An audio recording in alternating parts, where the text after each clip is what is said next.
On this episode of Voice of the Word, we're going to talk about the Maccabees. Now, the Aramaic Christians, the Syriac church tradition, observe and honor the martyrs during the Maccabean revolt, before it and during it. And they focus especially on a woman they call Mart, Shamouna.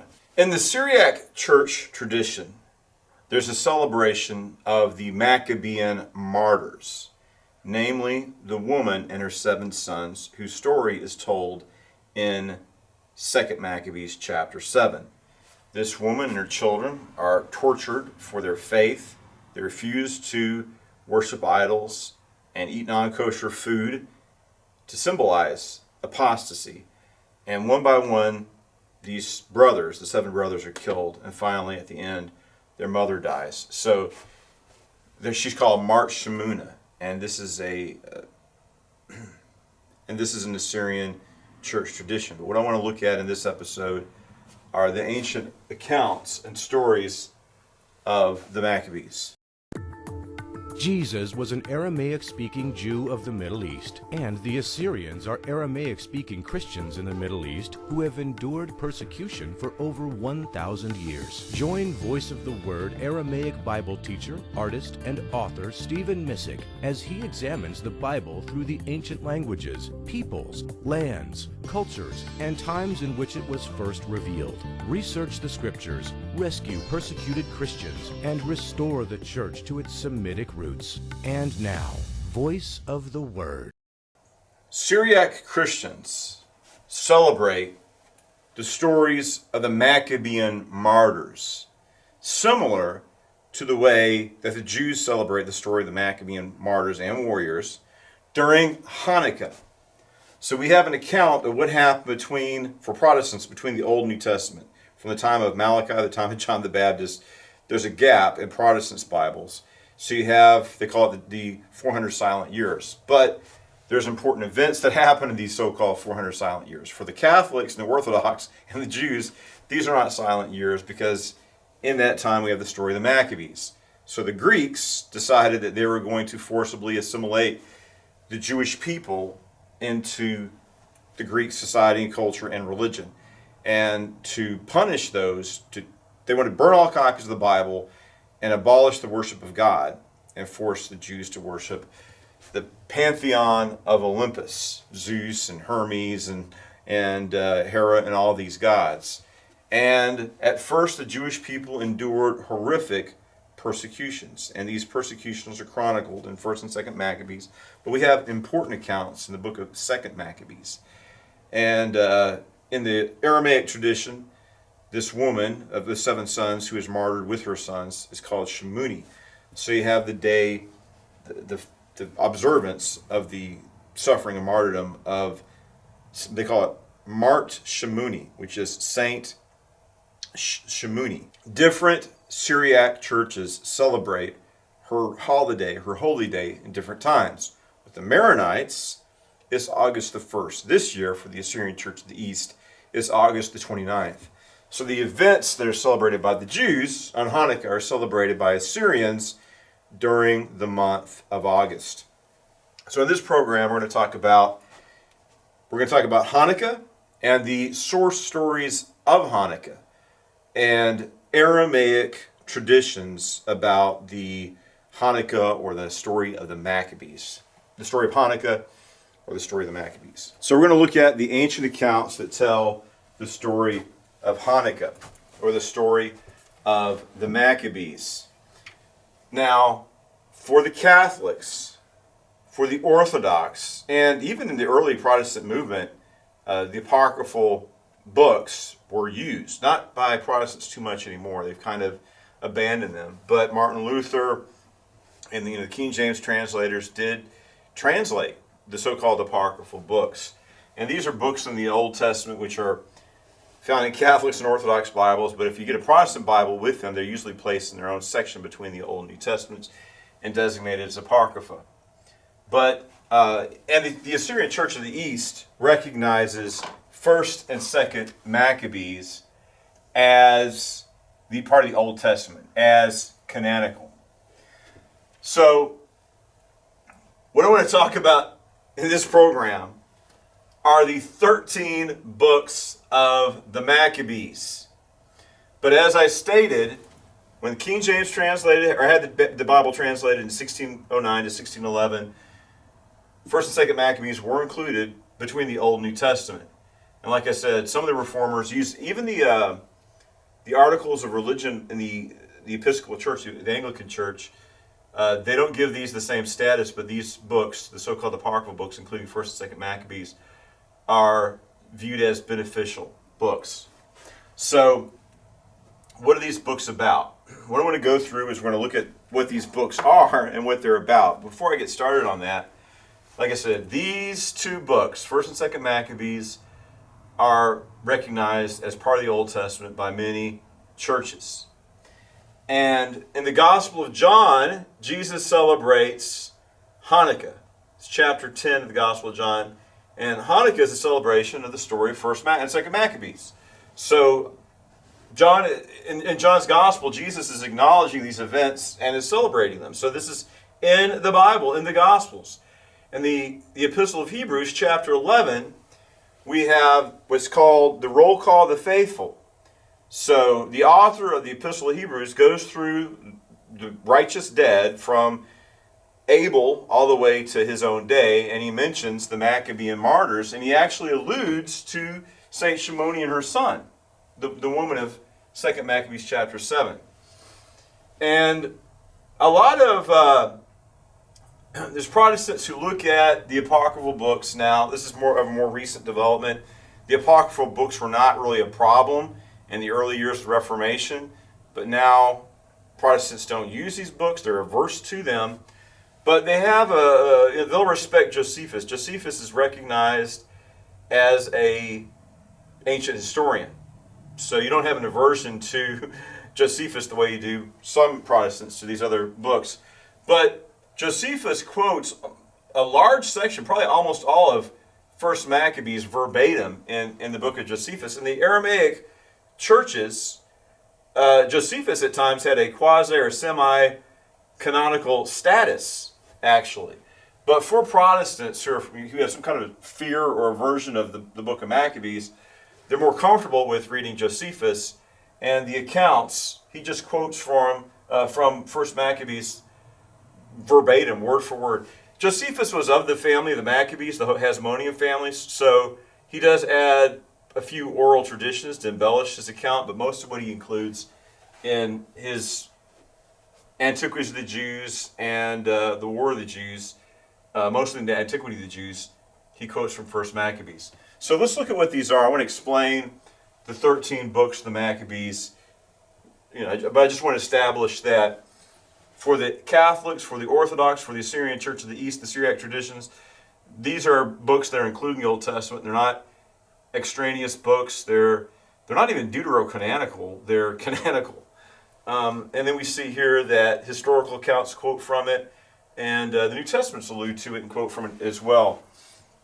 Some Protestants will say, well, 1st Maccabees has historical value because it's kind of a straightforward account. But then they look at 2nd Maccabees with suspicion because it has more miracles and supernatural events. And then you have the incident of praying for the dead, which the Catholic Church does. And, they appeal to this story for biblical justification for that belief. And so Protestants don't believe in praying for the dead. So since that scripture is appealed to, they look upon 2nd Maccabees with suspicion. I mean, these are Protestants who, the few Protestants actually know of and engage the so-called apocryphal texts. So let's go on. I'm going to talk about what these books are. Now, 1st Maccabees was originally, scholars have looked at the text of 1st Maccabees, and they believe that it was written in Hebrew. And probably this was written by the family of Judah Maccabee. They were its patrons, and it was written in biblical Hebrew, probably because they were hoping that it would be part of the canon of Scripture. They're trying to write a book for the Bible, but this was sanctioned and endorsed by the family of Judah Maccabee, the surviving Hasmoneans, and it doesn't exist in Hebrew anymore. There are reasons for that. See, this is an important thing that people... There's a lot of ancient Jewish literature that's very important, that was not preserved by the Jews, but is preserved by Christians. So there's a lot of these Messianics who are trying to discover the Jewish roots of the faith, and a lot of the resources that they went to study to discover that would be not preserved by the Jewish people, but preserved by Christians. First and Second Maccabees, these are ancient sources, and I've read a lot about the Maccabees. Historians believe that these two books, First and Second Maccabees, include eyewitness accounts and accounts written by participants, or whoever wrote it actually interviewed and talked to and knew people who actually went through these events. So we have first-hand testimony incorporated in these books. These are very, very important. And even Second Maccabees, I'll talk about that in a minute. Just to be clear, these are not part 1, part 2, part 3, part 4. With First and Second Maccabees, we have two alternate accounts of the same events. Just like Matthew, Mark, Luke, and John, it's not like we're catching up where Mark writes an account and then Matthew picks up where Mark left off. No, we have 4 different independent biographies of Jesus: Matthew, Mark, Luke, and John. So we have 2 different accounts. The oldest accounts, First and Second Maccabees, of the Hasmonean revolt, the Maccabean revolt, the martyrdoms, and the wars. First and Second Maccabees are 2 alternate accounts from 2 different perspectives. This is the family of Judah Maccabee, and it's covering a longer period from probably around, it mentions Alexander the Great in the beginning, but it really picks up with about 167 when the persecutions began. It goes to 134. So you have these 5 brothers, the Maccabean brothers, or the sons of Mattathias. You had John, Simon, Judah, Jonathan, and Eleazar. And all these brothers die in battle or are assassinated or taken hostage and assassinated. But all of them die fighting for religious freedom at first, but then also they kind of morphs in. First, they're fighting for religious freedom. They achieve that goal, but unfortunately they keep on, well, it might have been historical necessity. They keep on fighting for Jewish rights, for, an independent Jewish state after they won religious, and one by one they after they won religious freedom, one by one they fall in combat. So all the brothers die. Simon Thassi, because they all had, it's Judah the Maccabee, Simon Thassi. They all had their own nicknames, and it ends with Simon, the brother of Judah Maccabee, is assassinated, but his son is tipped off. This is John Hyrcanus, and he survives this assassination attempt. And John Hyrcanus is the one who establishes basically an independent Jewish nation. His father was named Ethnarch, which is basically all but king, and so they try to assassinate him and John Hyrcanus, but John Hyrcanus survives. The people sent to assassinate him, he executes, and the kingdom is firmly established in his hands. So this begins with the persecution. The victory is won by Judah, the fall of these brothers, and it ends with an independent Jewish nation being ruled over John Hyrcanus, the son of Simon, the brother of Judah Maccabee. So that's the official family account. The next, Second Maccabees, is based on, it's an abridged edition. There's someone called Jason of Cyrene, and he wrote a 5-volume account, and it's excerpts from it. And John of Cyrene probably wrote in Greek, and Second Maccabees is in Greek. We have different translations, of course. We have the Greek of First Maccabees. The Hebrew is lost. And of course, this is very important text in Christian circles anyway, so there's different translations available. But the Hebrew is lost. All we have is the Greek translation, and probably translations made from that. There is a Syriac, this is included in the Syriac Peshitta, First and Second Maccabees, and these other Maccabees. The Maccabees are very, very famous and popular among the Assyrians. So this was the First Maccabees is the official account of the Hasmonean, the Maccabean family itself. Second Maccabees is an alternate account.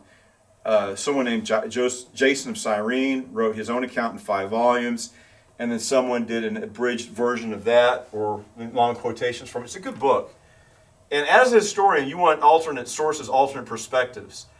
And the author of Second Maccabees admired Judah Maccabee, but doesn't even mention his father very much at all, or the other brothers too much. And the second Maccabees begins much earlier, around the year 175, earlier persecutions before the great persecution of Antiochus Epiphanes, which began the Maccabean revolt. But it ends with Judah's last great victory against Nicanor. And they actually used to, there's in the Jewish calendar, the day of Nicanor. So this is kind of interesting. There's actually 3 holidays. The day of Nicanor, which is in March. It's an obscure Jewish holiday. It's not really celebrated. And then in the Aramaic tradition, you have the day of Mart, Shamouna. And this is celebrated in August. I think they celebrate also in May. But her holiday is observed mostly in August. Some traditions also, they celebrate it twice, in May and in August. But August is the big day of Mart Shamouna. And then we have the Jewish festival of Hanukkah, which is an 8-day festival patterned after the Jewish festival of Sukkot, or Tabernacles. That's why it has 8 days, according to the most ancient accounts. So, that's 1st and 2nd Maccabees. Those are the most important historical accounts of the oldest, most important accounts of the revolt, the persecutions, and then the revolt of the Maccabees. 3rd Maccabees is about Jews in Alexandria, Egypt. So the context is Hellenization, Jews being persecuted by Ptolemy IV, and how God delivered them from persecution. So it's not directly related. The reason why it's called Maccabees is because just the similarity of it happened at a different time. The events are not related. They're similar, but they're not related directly, right? The Jews in Judea are being persecuted by the Seleucid, the Syrian Greeks, and this is the Jews in Egypt being persecuted. The Egyptians were much more tolerant of the Jews and supportive of them, but I guess you had this event, nonetheless, where Ptolemy was persecuting the Jews and they're divinely delivered. So that's it's not really a story about the Maccabees at all. It's called Maccabees because it's about Greek kings persecuting Jewish subjects.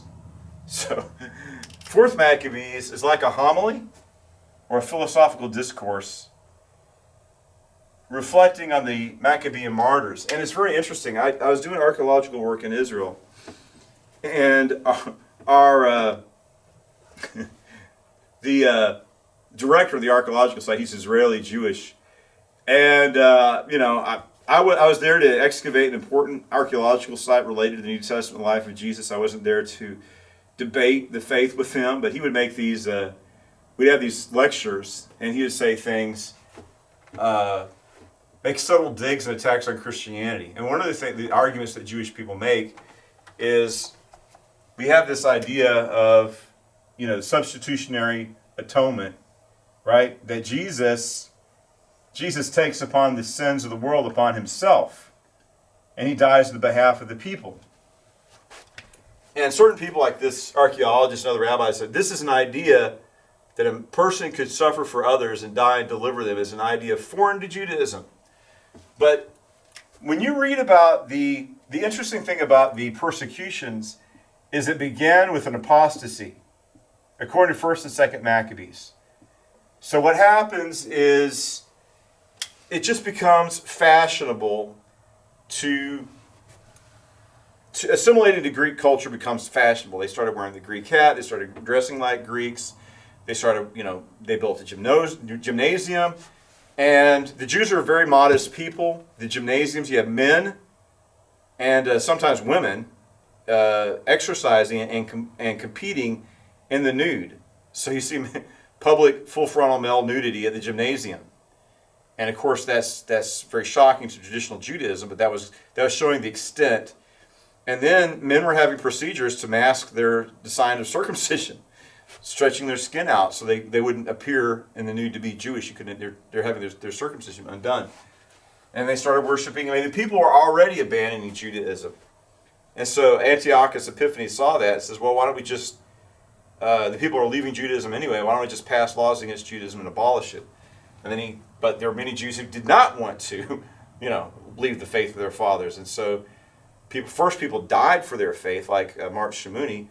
Then Judah Maccabee realized, I think that the author of 2 Maccabees is like, Judah was correct, they had to fight, but then I think he felt like Judah's brothers were like warmongers and fighting unnecessarily battles. And when the Jews, like the Jewish war against the Romans, there's different reasons.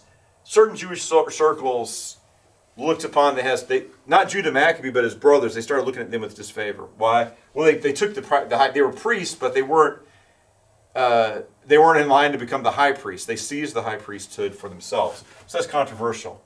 So, we're looking at 4th Maccabees. So this is basically a homily or a sermon or a meditation. And the interesting thing is the author of 4th Maccabees says, look at Eleazar, who's one of the martyrs. Look at Mart Shamouna. He doesn't mention her name, to my knowledge. I've read it, but I don't think he mentions her name at all. He mentions this woman and her sons and the persecutions. And he says, the nation of Israel had fallen into sin. And what Mart Shamouna and Eleazar and the others were doing is they were suffering. The sins of the nation were imputed upon these people. They died for the Jewish nation to save them. So this archaeologist is like, he says, this is not someone dying for the nation. This is not a Jewish concept. Well, it is. 4th Maccabees, and this is a 1st century text.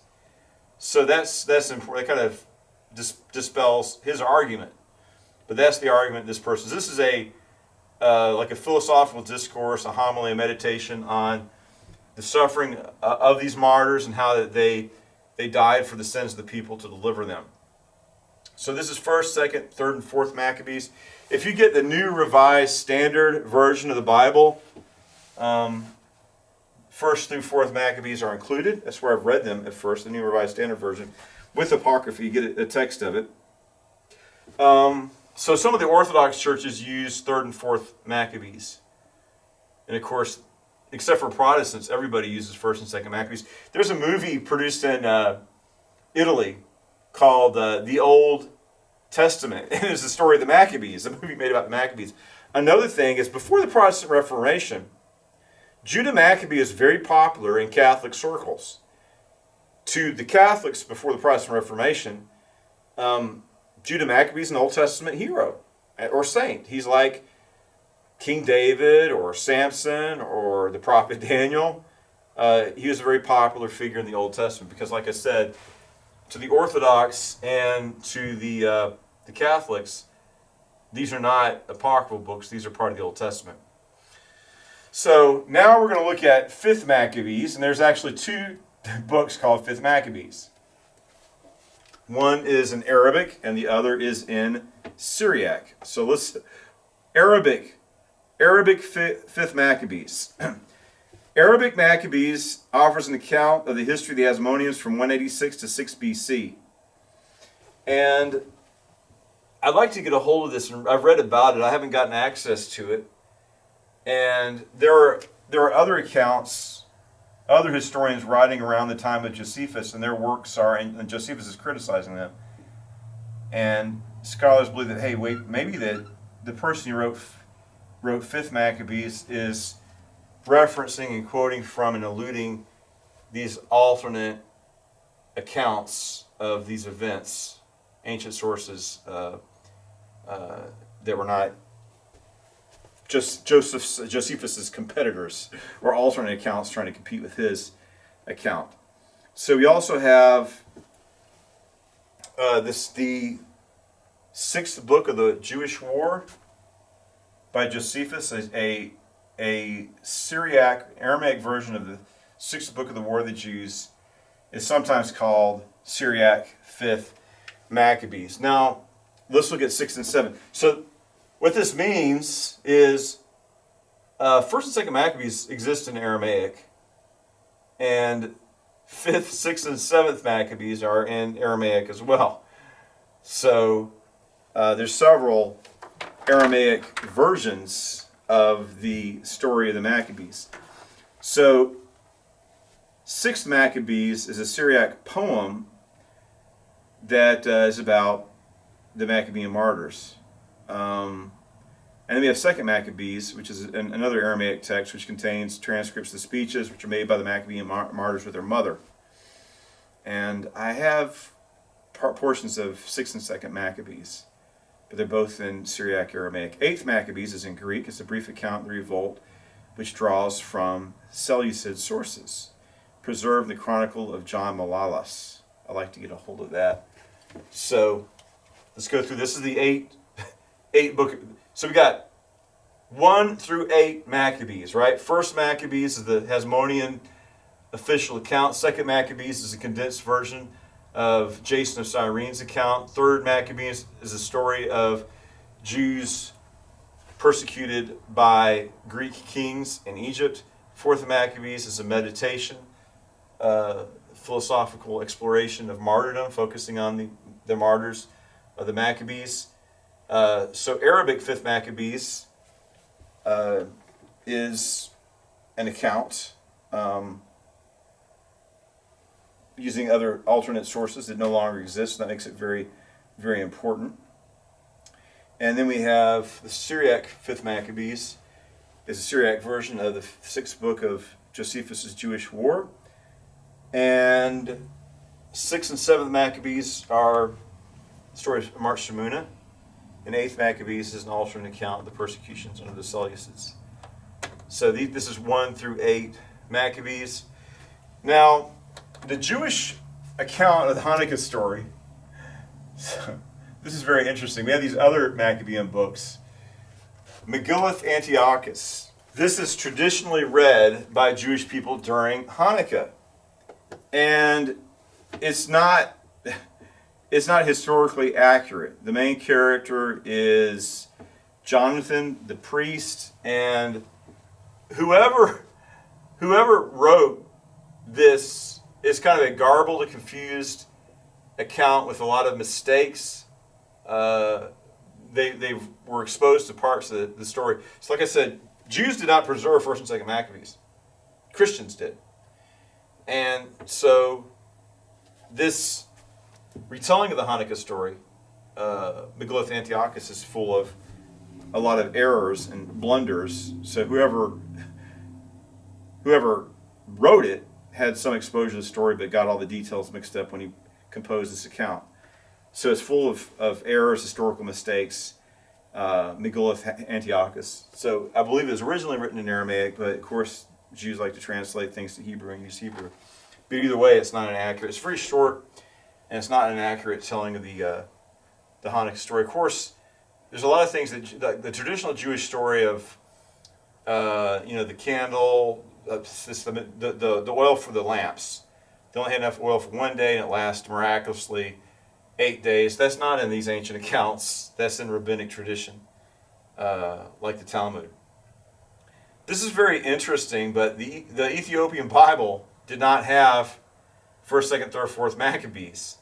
So to rectify, so some Ethiopian Christian must have realized, it's like, hey, we don't have Maccabees. Well, what is Maccabees about? And just like Megillah Antiochus, they tried to tell the story over, but without true knowledge. With a fragmentary and limited knowledge, they try to reconstruct the story, and they get a lot of the details and the facts of history wrong. But these 3 books, 1st, 2nd, and 3rd Ethiopic Maccabees, called Maccabean, are their attempts to reconstruct, failed attempts to reconstruct or retell the story of the Maccabees, because they didn't have access to that text. It's odd. They have Enoch, they have Jubilees, but they didn't have 1st and 2nd Maccabees, so someone tried to supply a retelling of the story, and it's got all kinds of the facts wrong. But so that, well, there you have it, right? We got 1st Maccabees, 2nd Maccabees, 3rd Maccabees, 4th Maccabees, 2 versions of 5th Maccabees, Arabic 5th Maccabees and Syriac 5th Maccabees, 6th Maccabees, 2nd Maccabees, which are in Aramaic, 8th Maccabees, which is in Greek, and then you have the traditional Jewish account called the Megillah Antiochus, and 1st through 3rd Ethiopic Maccabees, which is an attempt to retell the story, but without really knowing it, just fabricating a story about the Maccabees, which is all filled with multiple errors. So there you have 1, 2, 3, 4, 5, 6, 7, 8, 9, 10, 11, 12, 13. The 13 books of the Maccabees, if you include Megillus Antiochus and the Ethiopic Maccabees. So, in conclusion, I want to talk about Mart, or Saint Shamouna, and these are her 7 sons, according to the Syriac tradition: Gadai, Maccabee. This is interesting. I think it's John called Gadai. So these 2 names are the names of Hasmonean brothers, but these other names are not. Plus, there's 5 Hasmonean, or 5 of the Maccabean brothers, right? The sons of Mattathias. But here we have Tarsai, Hebron, Hebson, Bacchus, and Jonadab. So this is traditional. In 2nd Maccabees, everybody's anonymous. The mother and the 7 sons, but Syriac tradition names her Mart Shamouna and gives names to her son. This is from 6th Maccabees. And she's given various names in different traditions. Let's see. Various sources have proposed names for this woman. In Lamentations Rabbah, she's called Miriam Bet Natum. This is the Jewish tradition. The Eastern Orthodox tradition, sometimes she's called Solomonia. That's I don't know that I haven't seen the name Solomonia. They have different forms of the name Solomon, but it's not Solomonia in Hebrew and Aramaic. Feminine forms. So in the Armenian Apostolic Church, she's called Shamouna. The same thing is Shamouni. She's called Shamouni in the Armenian traditions, the Syriac tradition. She's called Hannah in Josephon, which is a late version of Josephus. So this is very interesting. But these are very important events. And like I said, Jesus himself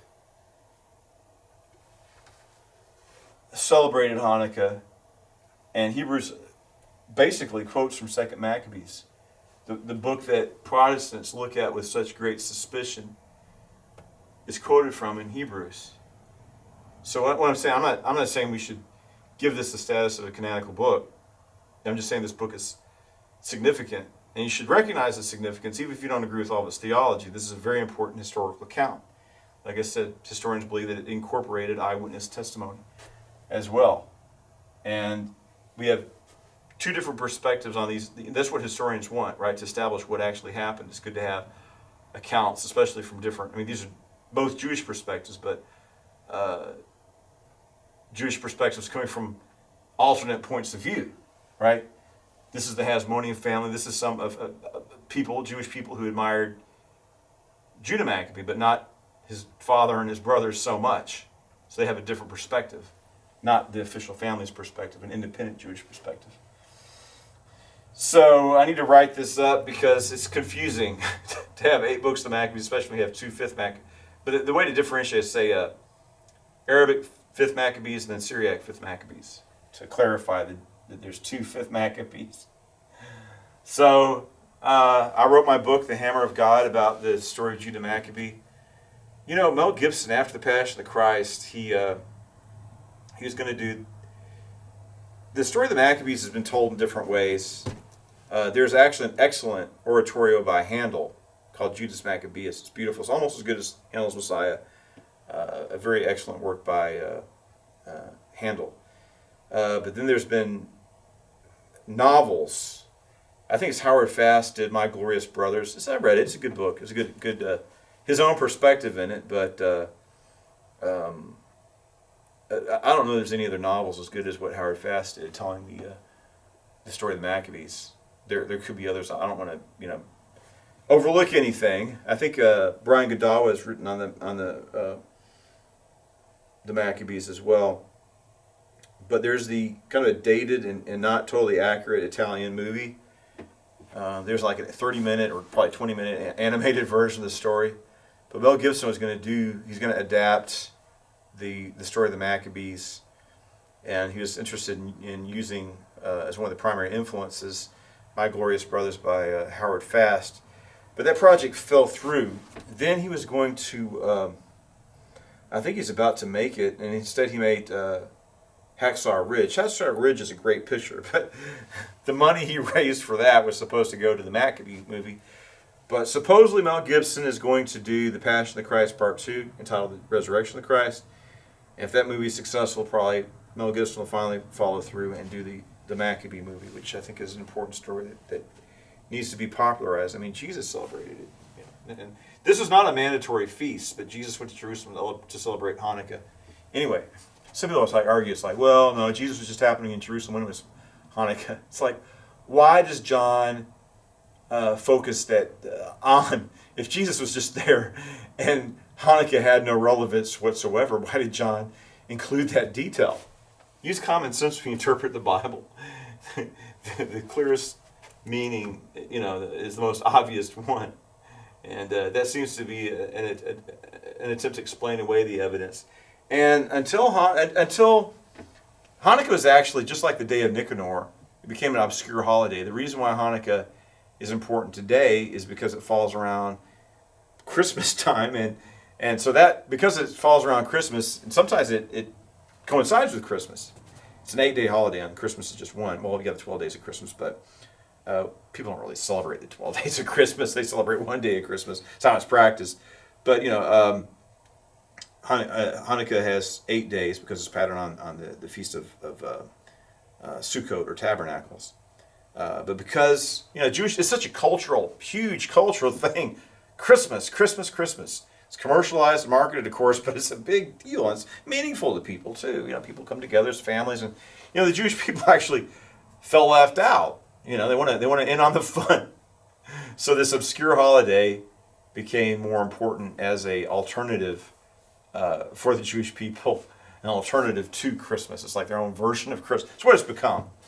But until that happened, Christians actually, they have their mishmash, garbled retelling of the Hanukkah story. The actual accounts of what really happened in history was preserved by Christians.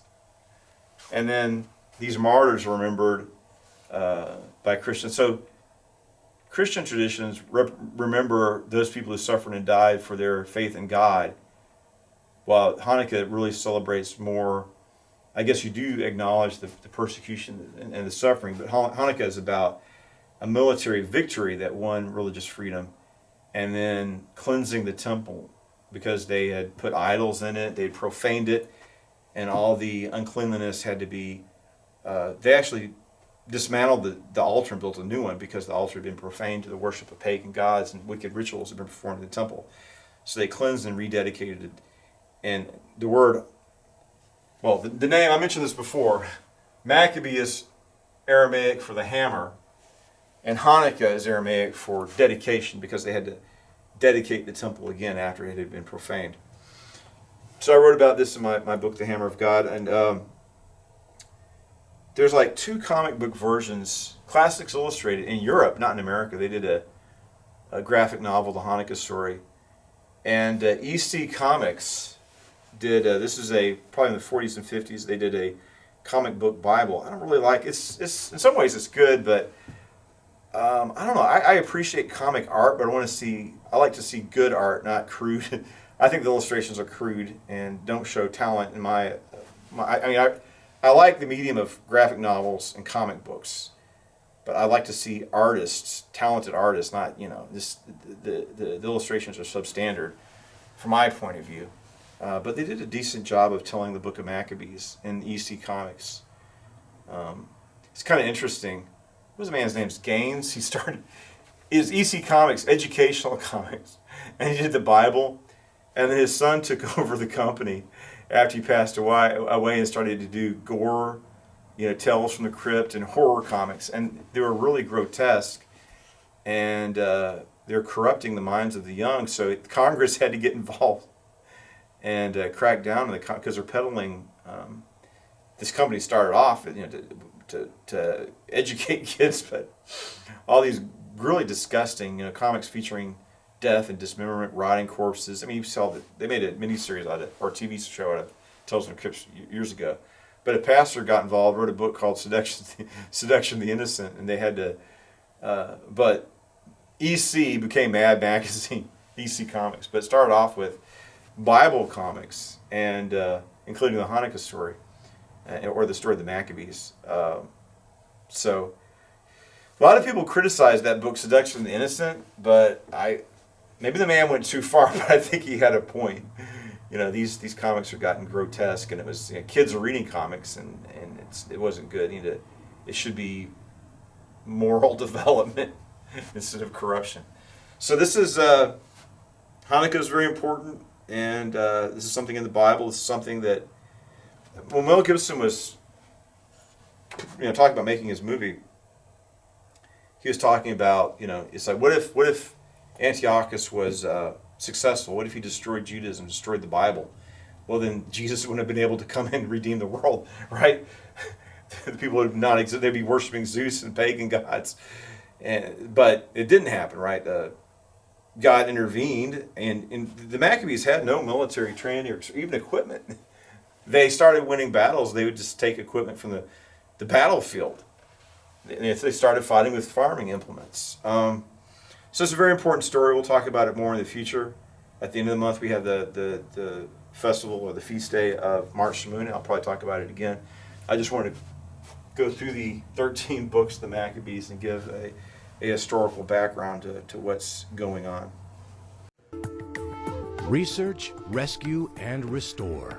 Help Voice of the Word and Aramaic Christian Ministries mission research the ancient languages, peoples, lands, cultures, and times of the Bible.